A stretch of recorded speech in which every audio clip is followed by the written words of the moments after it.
Le projet d'aménagement du Bourgreg décroche plus de 4 milliards de dirhams, peut-on lire en une du Matin. Considéré à juste titre comme un des chantiers emblématiques du Maroc du nouveau règne, ce projet séduit et inspire confiance quant à sa conception et à son modèle, écrit le journal. C'est ainsi que l'Union pour la Méditerranée vient de le sélectionner parmi les projets bénéficiaires de l'initiative pour le financement de projets urbains. Il y a quelques jours en effet, le projet Bourgreg a été labellisé par l'UPM. Cela signifie qu'il aura droit non seulement au soutien des membres de l'UPM, mais également au soutien technique et à l'accès au financement. Dans le cadre de l'UPFI, le projet d'aménagement de la vallée du Bourgreg bénéficiera donc d'un soutien de l'ordre de 394 millions d'euros, soit plus de 4 milliards de dirhams.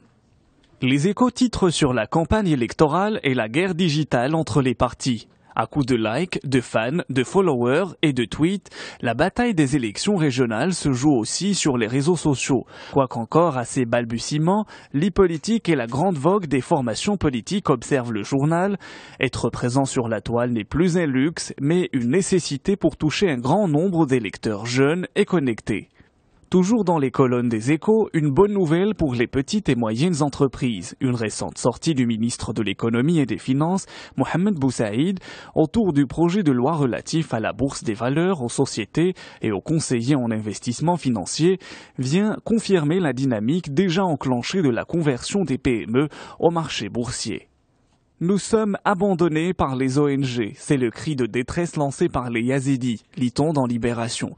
Persécutés par l'État islamique, ces Kurdes sont réfugiés depuis 1 an sur le mont Sinjar. Ils se trouvent aujourd'hui dans un dénuement extrême. Cette minorité survit difficilement dans des conditions déplorables, loin des yeux des caméras. Paris et Londres s'apprêtent à conclure un nouvel accord sur les migrants à Calais. Information rapportée par Le Figaro. Le texte qui sera signé à Calais jeudi par le ministre de l'Intérieur français Bernard Cazeneuve et son homologue britannique porte sur la lutte conjointe contre les filières criminelles de passeurs, les trafics d'êtres humains et l'immigration clandestine. Le journal français Les Échos s'intéresse au secteur automobile. On apprend que les constructeurs sont à l'offensive dans les voitures à bas prix.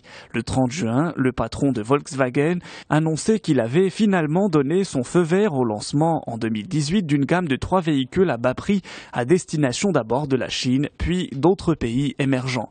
Fin juillet, General Motors annonçait un programme d'investissement de 5 milliards de dollars destiné à développer une nouvelle famille de voitures Chevrolet à prix resserré en partenariat avec son allié chinois SAIC. De son côté, Ford lance ces prochaines semaines 2 nouveaux modèles à bas prix pour le marché indien. Des modèles qui seront vendus autour de 6 000 euros. Un pari stratégique vu le ralentissement chinois, mais qui reste jonché d'obstacles, estime le quotidien.